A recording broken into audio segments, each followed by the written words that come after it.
if you want to change the world, start off by making your bed. If you make your bed every morning, you will have accomplished the first task of the day. It will give you a small sense of pride, and it will encourage you to do another task, and another, and another. And by the end of the day, that one task completed will have turned into many tasks completed. Making your bed will also reinforce the fact that the little things in life matter. If you can't do the little things right, you'll never be able to do the big things right. And if by chance you have a miserable day, you will come home to a bed that is made, that you made. And a made bed gives you encouragement that tomorrow will be better. To pass SEAL training, there are a series of long swims that must be completed. One is the night swim. Before the swim, the instructors joyfully brief the students on all the species of sharks that inhabit the waters off San Clemente. They assure you, however, that no student has ever been eaten by a shark, at least not that they can remember. But you are also taught that if a shark begins to circle your position, stand your ground. Do not swim away. Do not act afraid.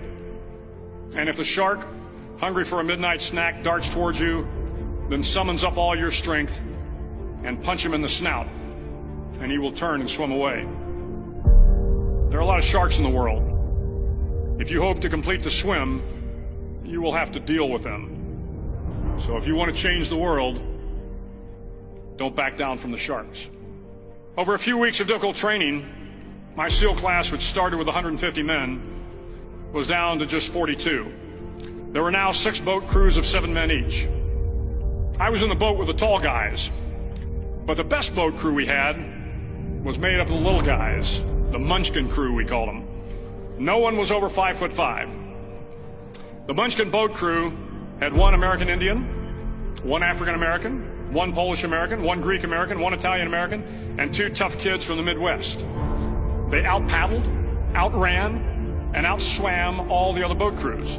The big men in the other boat crews would always make good-natured fun of the tiny little flippers the Munchkins put on their tiny little feet prior to every swim. But somehow these little guys from every corner of the nation and the world always had the last laugh, swimming faster than everyone and reaching the shore long before the rest of us. SEAL training was a great equalizer.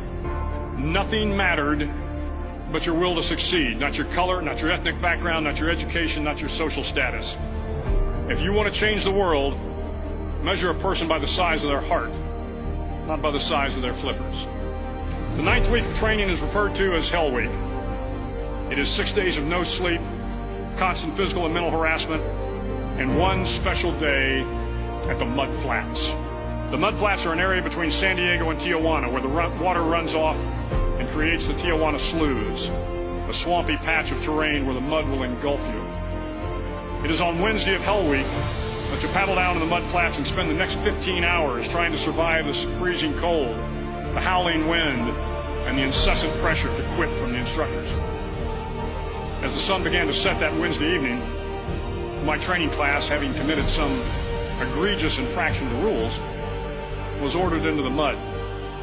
The mud consumed each man till there was nothing visible but our heads. The instructors told us we could leave the mud if only 5 men would quit. Only 5 men, just 5 men, and we could get out of the oppressive cold.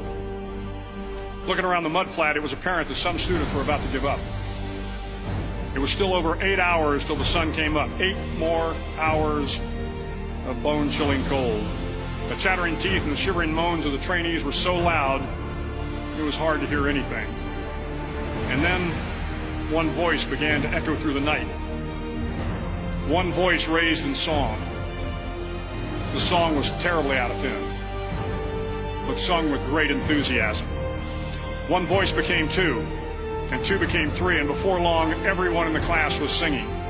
The instructors threatened us with more time in the mud if we kept up the singing, but the singing persisted, and somehow the mud seemed a little warmer, and the wind a little tamer, and the dawn not so far away.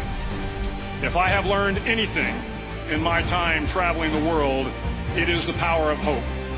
The power of one person, a Washington, a Lincoln, King, Mandela, and even a young girl from Pakistan, Malala. One person can change the world by giving people hope. So if you want to change the world, start each day with a task completed. Find someone to help you through life. Respect everyone. Know that life is not fair and that you will fail often. But if you take some risks, step up when the times are the toughest, face down the bullies, lift up the downtrodden, and never, ever give up. If you do these things, the next generation and the generations that follow will live in a world far better than the one we have today. And what started here will indeed have changed the world for the better.